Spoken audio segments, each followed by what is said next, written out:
तो देखिए चंदू ने ना बहुत सारे कर लगाए हुए थे उस टाइम पे, जब चंद वंश चल रहा था ना उस टाइम पे उन्होंने बहुत सारे कर लगाए थे जिनको 36 रकम 32 कलम बोला जाता था। ठीक है,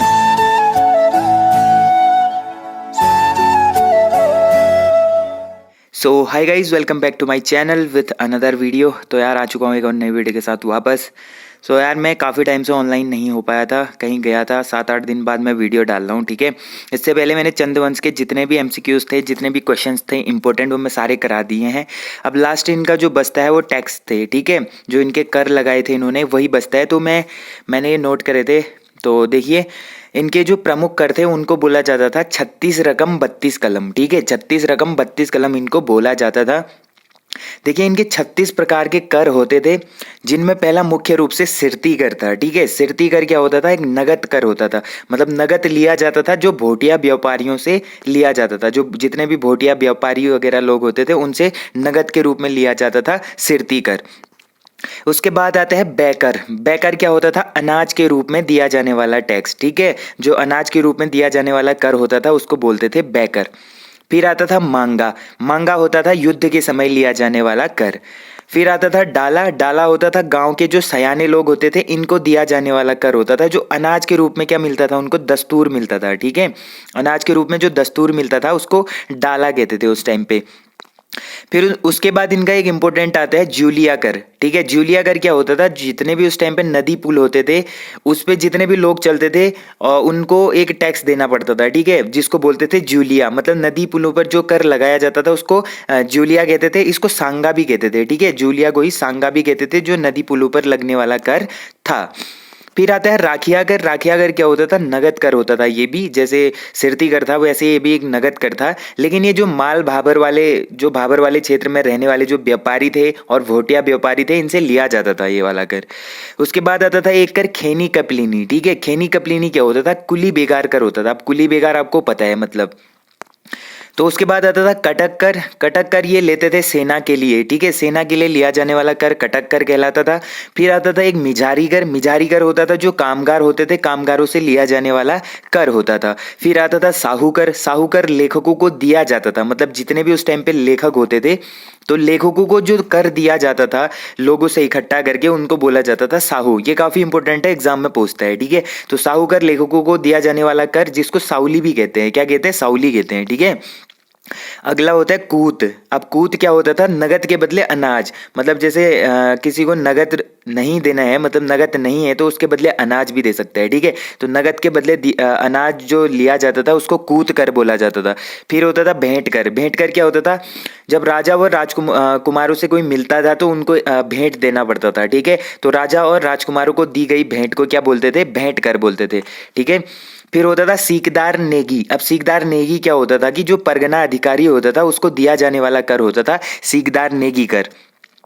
फिर आता था कनक कर। कनक कर होता था जो सौका व्यापारी होते थे ना, सौका व्यापारी लोग होते थे, इनसे लिया जाता था स्वर्ण धूल के रूप में। ठीक है, जो सोने की धूल के रूप में इनसे लिया जाता था सौका व्यापारियों से। फिर आता था मौकर। मौकर होता था हर परिवार से लिया जाने वाला कर, मतलब जितने भी परिवार है इंडिविजुअली सबसे लिया जाता था मौकर। ठीक है, फिर होता था भात कर। अब भात कर भी काफी इंपॉर्टेंट है, पूछा जाता है। ठीक है, भात कर और ये भाग कर होता है, ये दोनों कंफ्यूजन वाले होते हैं। तो भात कर की बात करें तो भात कर होता था जो बड़े उत्सव होते थे उस टाइम पे, उनमें भात की दावत देनी पड़ती थी। ठीक है, लोगों को, तो ये भात कर हो गया। अब भाग कर क्या होता था? जितने भी नदी पर जो घराटे बनी होती थी, घराटों पर जो लगने वाला टैक्स होता था, कर होता था, उसको बोलते थे भाग कर। ठीक है, फिर आता था न्यौली कर। अब न्यौली कर क्या होता था? न्याय पाने के लिए दिया जाने वाला कर। अब किसी को न्याय पाना है राजा के थ्रू, तो न्याय पाने के लिए जो कर दिया जाता था उसको बोलते थे न्यौली कर। ठीक है, फिर आता था रोल्या देवल्या। अब रोल्या देवल्या क्या होता था? जो राज परिवार होते थे उनके उनसे मतलब जो देवी देवताओं की पूजा के लिए लिया जाने वाला कर था उसको बोलते थे रोल्या देवल्या। मतलब राज परिवार के जितने भी देवी देवता होते थे इनकी पूजा के लिए लिया जाने वाला कर बोला जाता था रोल्या देवल्या। फिर आता था बजनिया। बजनिया कर क्या होता था? राजा की जितने भी नर्तक नर्तकियां होती थी इनके लिए लिया जाने वाला कर होता था बजनिया कर। फिर होता था घोड़ियालो कर। घोड़ियालो कर क्या होता था? राजा के घोड़ों के लिए लिया जाने वाला कर होता था। अब उसके बाद देखिए घोड़ियालो के बाद आता था कमीनचारी या सयानचारी। अब कमीनचारी और सयानचारी क्या होता था? जैसे उस टाइम पे सयाना बूढ़ा बनाए थे ना, जो दल बनाए थे, तो सयाना या बूढ़ा को दिया जाने वाला कर होता था कमीनचारी या फिर सयानचारी भी इसको बोला जाता था। अगला है बाजदार कर। अब बाजदार कर क्या होता था, जो महाजन होते थे, महाजनों को दिया जाने वाला कर होता था बाजदार कर, ठीक है। अब देखिए कुछ कर और बचे हैं, जैसे टांड कर है। टांड कर होता था सूती वस्त्रों के जो बुनकर होते थे उनसे लिया जाने वाला कर। फिर आता था रंगतली कर। रंगतली होता था लेखकों को दिया जाने वाला कर, ठीक है। रंगतली लेखकों को दिया जाने वाला कर, और इसका पता कहाँ से चला है, मुनाकोट ताम्रपत्र से इसका पता चला है, ठीक है। फिर आता था हिलियानी अधुल कर। अब हिलियानी अधुल कर क्या होता था, बरसात में जो सड़कें होती थी इसकी मरम्मत के लिए लिया जाने वाला कर होता था। फिर आता है पौरी कर। अब पौरी कर क्या होता था, पौरी कर होता था कि जो राजधानी होती थी इसकी जो रखवाली करते थे, पहरी इनको बोला जाता था, तो ये पहरी के लिए लिया जाने वाला कर होता था पौरी कर, मतलब राजधानी की रखवाली के लिए दिया जाने वाला कर होता था पौरी कर, ठीक है। फिर औताली होता था। औताली होता था कि राजा की जो जमीन होती थी इसको औताली कहते थे, ये वाला कर होता था। कुकरियालो क्या होता था, राजा के कुत्तों के लिए दिया जाने वाला कर कुकरियालो कर होता था। फिर आता था स्यूक कर। अब स्यूक कर क्या होता था, राजा के सेवक होते थे जो उनके लिए लिया जाने वाला कर स्यूक कर होता था।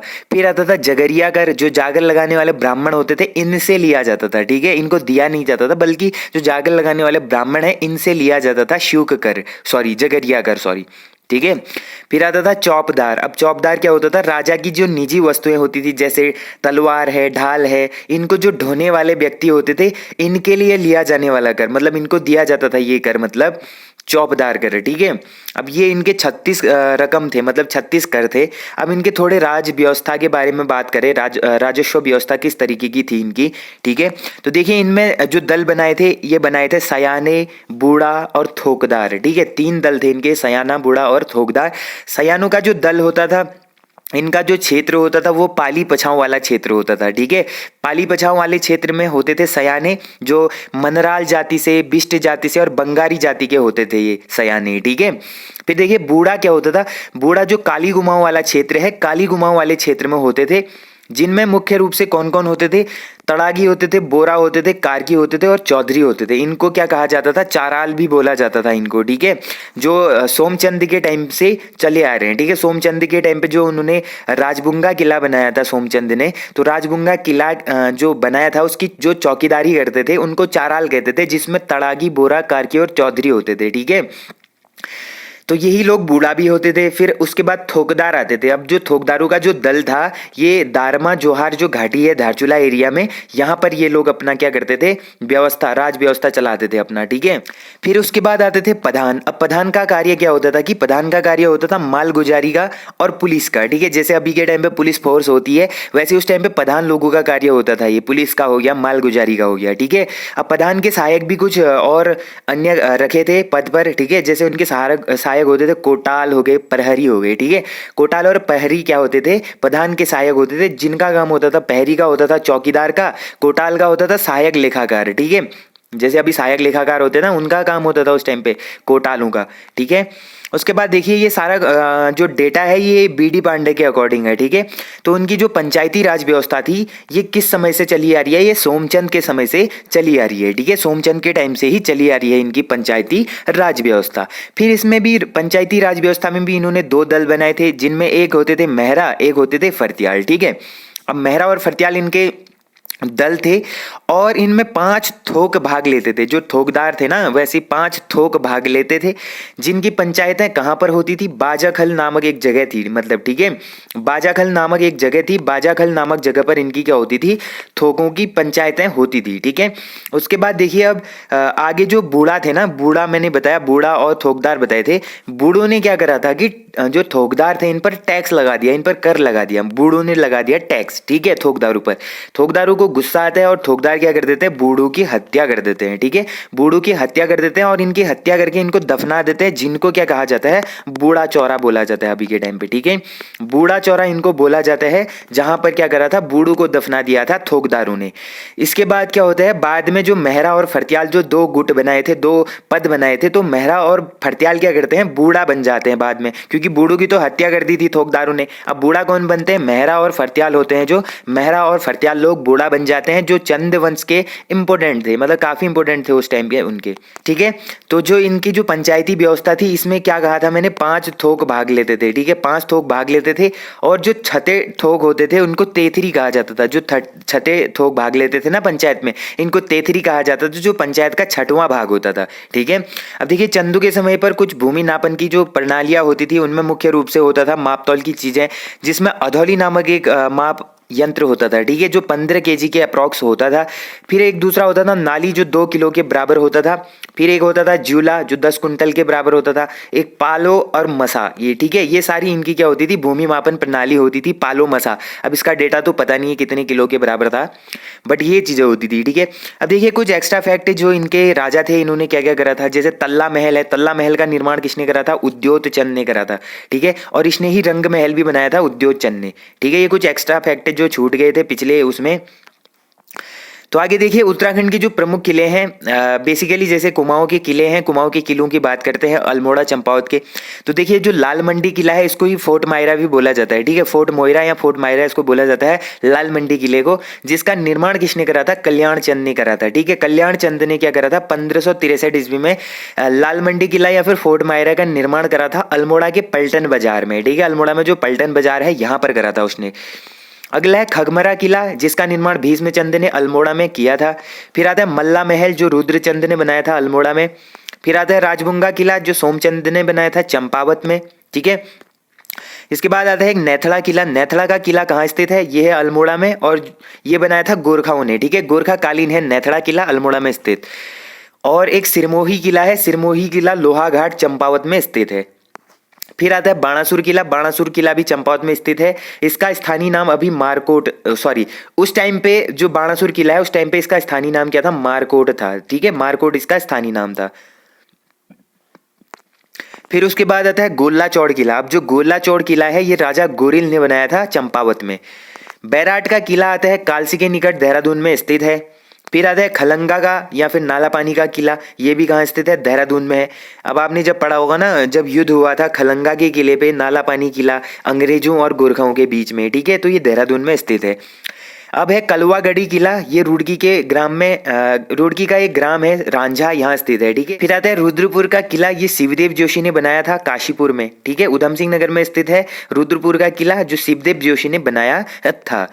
अगला है गोरखा किला। गोरखा किला या फिर इसको लंदन फोर्ट भी बोलते हैं, ये बनाया था गोरखाओं ने, गोरखा कालीन बना है। बाद में जब यहाँ अंग्रेजी कमिश्नर आते हैं, अंग्रेजी हुकूमत आती है, तो इनका नाम चेंज करके क्या रख देते हैं, लंदन फोर्ट भी रख देते हैं, ठीक है। तो ये पिथौरागढ़ में स्थित है। तो ये काफ़ी इंपॉर्टेंट पूछे जाते हैं कभी कभी, ये जो किले थे ना, तो ये किले थे। और बाकी मैंने इनके जितने भी वो थे टैक्स थे, इनके बारे में मैं आपको बता चुका हूँ, ठीक है। तो यार यहाँ पर हमारा चंद वंश कम्प्लीटली खत्म हो जाता है। इसके बाद हम बात करेंगे परमार वंश की, ठीक है, परमार या फिर पंवार वंश की बात करेंगे नेक्स्ट वीडियो में। कल से आने वाली सीरीज जो हमारी स्टार्ट होगी पटवारी के लिए, तो उसमें हम सारे पंवार वंश के बारे में बात करेंगे। फिर उसके बाद स्वतंत्रता संग्राम में जितने भी उत्तराखंड से भाग लिए, जितने भी व्यक्ति थे, मुख्य पात्र थे, उनके बारे में बात करेंगे। और उत्तराखंड की जो ज्योग्राफी है उसके बारे में भी धीरे धीरे बात करेंगे, ठीक है। तो यार होप करता हूँ आप लोगों को ये वीडियो पसंद आया होगा। वीडियो पसंद आया तो वीडियो को शेयर जरूर करना, क्योंकि काफ़ी टाइम बाद वीडियो डाल रहा हूँ तो उसकी रीच कम है। तो आप लोग शेयर करके अपने दोस्तों को फैलाना, ग्रुप वगैरह में शेयर कर देना, ठीक है। तो मिलते हैं नेक्स्ट वीडियो में, तब तक के लिए take care and bye bye.